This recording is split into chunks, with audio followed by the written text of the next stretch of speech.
Assalamualaikum warahmatullahi wabarakatuh. Bismillahirrahmanirrahim. Alhamdulillahilladzi huwal ahad al-wahidu somadu yahdilir rasyad alladzi lam yalid wa lam yulad walam yakul lahu kufuwan ahad. Allahumma ya aliyu ya adim sholli ala sayyidina Muhammadin di qatil adim wa ala alihi wa sahbihi wa barik wa sallim wahdina wa binasratal mustaqim amma ba'du. Hadratul mukarramin, para alim ulama,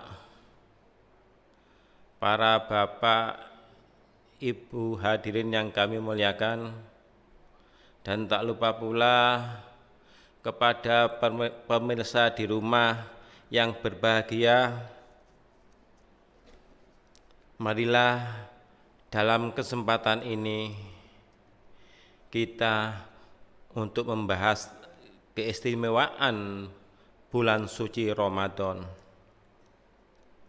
Sanjungan sholawat salam barokah yang setepat-tepatnya kepada junjungan kita baginda Nabi besar Muhammad sallallahu alaihi wasallam, dan tundanya kami menghaturkan salam ikroman wa ta'diman wa mahabbatan kepada para ahbabillah, para sultan aulia min awalihim ila akhirihim, khususon hadratil ghaus hadza zaman wa a'wanihi wa sairi aulia illah radhiyallahu ta'ala anhum.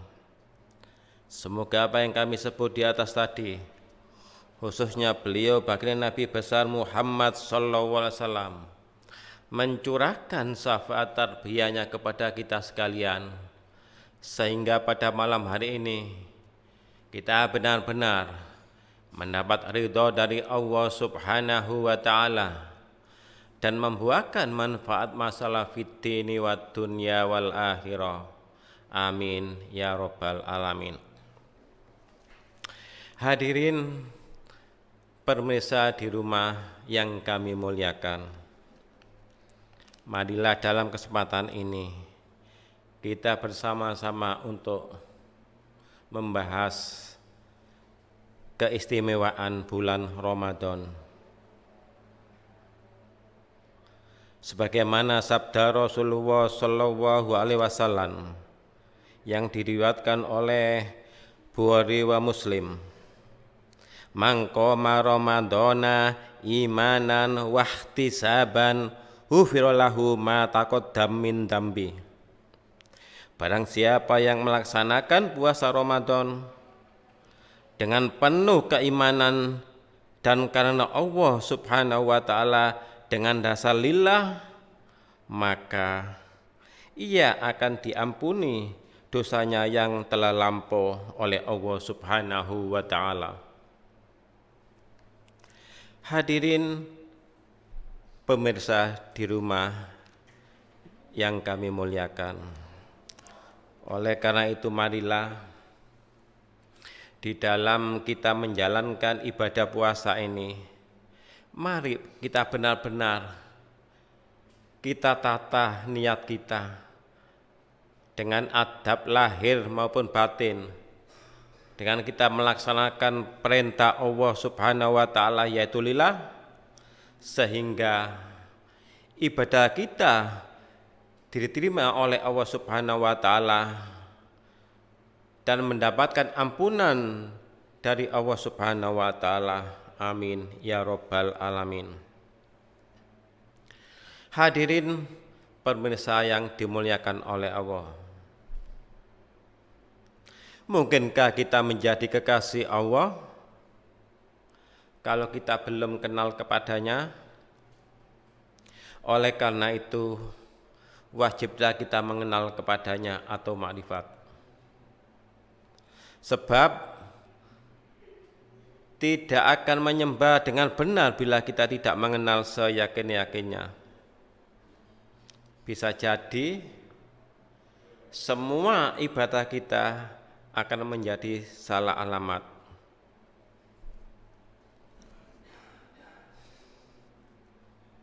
Hadirin pemirsa yang kami muliakan,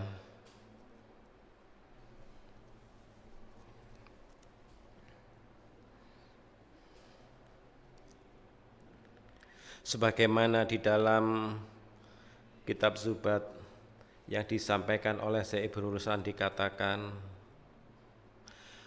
awwalu wajibin alal insani ma'rifatul ilahi bistiqoni. Awal kewajiban seseorang adalah untuk makrifat kepada Allah dengan mengenal seyakin-yakinnya.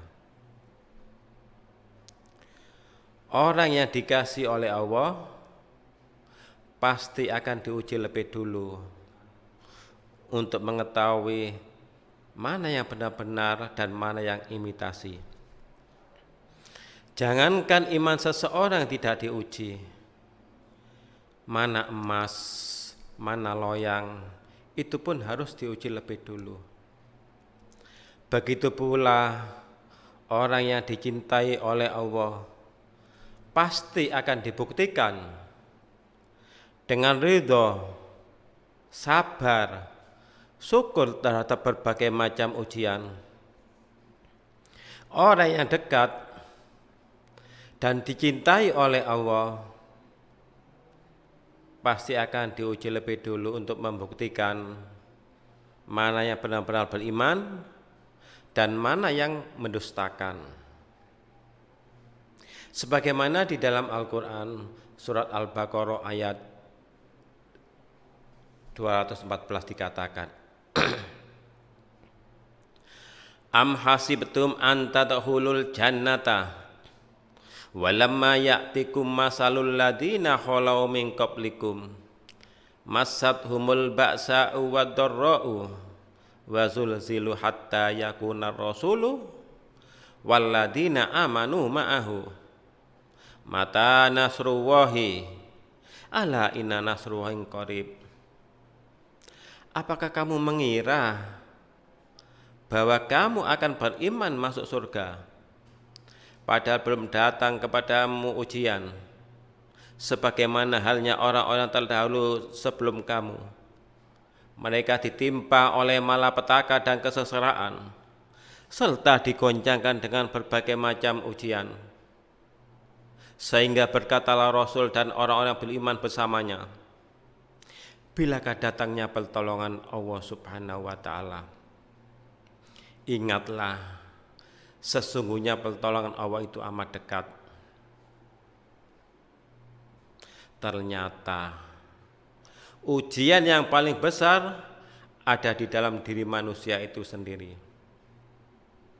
Berapa banyak orang-orang alim, orang-orang besar, orang ahli ibadah yang jatuh terperosok dan gagal dalam kehidupan ini, sehingga menderita dunia akhirat karena tidak mampu untuk mengalahkan dan menundukkan terhadap dirinya sendiri, yaitu terhadap nafsunya. Inilah penyebab manusia semakin jauh dari Allah Subhanahu wa ta'ala. Hadirin pemirsa di rumah yang dimuliakan oleh Allah. Lalu, bagaimana keadaan kita? Apakah sudah benar dan tepat di dalam pengabdian kita kepada Allah Subhanahu wa ta'ala? Ataukah kita malah membohongi? Sebagaimana di dalam kitab Al-Hikam didawuhkan, aslu kulli maksiyati wa haflati wa syahwati ridho an nafsi. Sumber kemaksiatan dan lupa kepada Allah dan mengikuti keinginannya karena ridho terhadap nafsunya. Maka Rasulullah SAW pun bersabda, Rojakna minal jihadil ashor ilal jihadil akbar. Kita baru saja menyelesaikan jihad kecil, kita akan menuju jihad yang lebih besar lagi. Spontan para sahabat bertanya kepada Rasulullah SAW, jihad apa lagi ya Rasulullah yang lebih besar daripada jihad perang Badar ini ya Rasulullah? Rasulullah SAW menjawab, jihadun nafsi, perang melawan hawa nafsu. Ternyata musuh itu ada di dalam diri kita sendiri. Sehingga kita di dalam beribadah tidak kita niati semata-mata lillah, tetapi kita karena didorong oleh nafsu atau linafsi binafsi, maka ibadah kita akan ditolak oleh Allah Subhanahu wa ta'ala. Oleh karena itu, marilah dalam kesempatan ini kita untuk berusaha untuk membersihkan hati kita dari kotoran-kotoran nafsu yang ada di dalam diri kita, sehingga kita bisa makrifat dan sadar fafiru illallah wa rasulihi sallallahu alaihi wasallam. Oleh karena itu, alhamdulillah kita tahu oleh Allah Subhanahu wa taala diberi amalan sholat wahidiyah yang dilewatkan oleh beliau Romo Kiai Haji Said Abdul Majid Ma'ruf qaddasawahu wa radhiyallahu ta'ala anhum. Dengan amalan sholat wahidiyah yang untuk diamalkan dan disiarkan kepada saudara-saudara kita, keluarga kita, bahkan umat masyarakat jami'al alamin, sehingga umat masyarakat sadar fafiru illallah wa rasulihi sallallahu alaihi wasallam.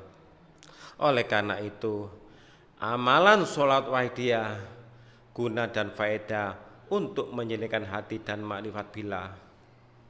Apabila kalau kita mau bersungguh-sungguh untuk mengamalkan amalan sholat wahidiyah dan ajarannya, insya Allah pasti kita akan diberi ilmu makrifat, ilmu kesadaran, fafiru illallah wa rasulihi sallallahu alaihi wasallam.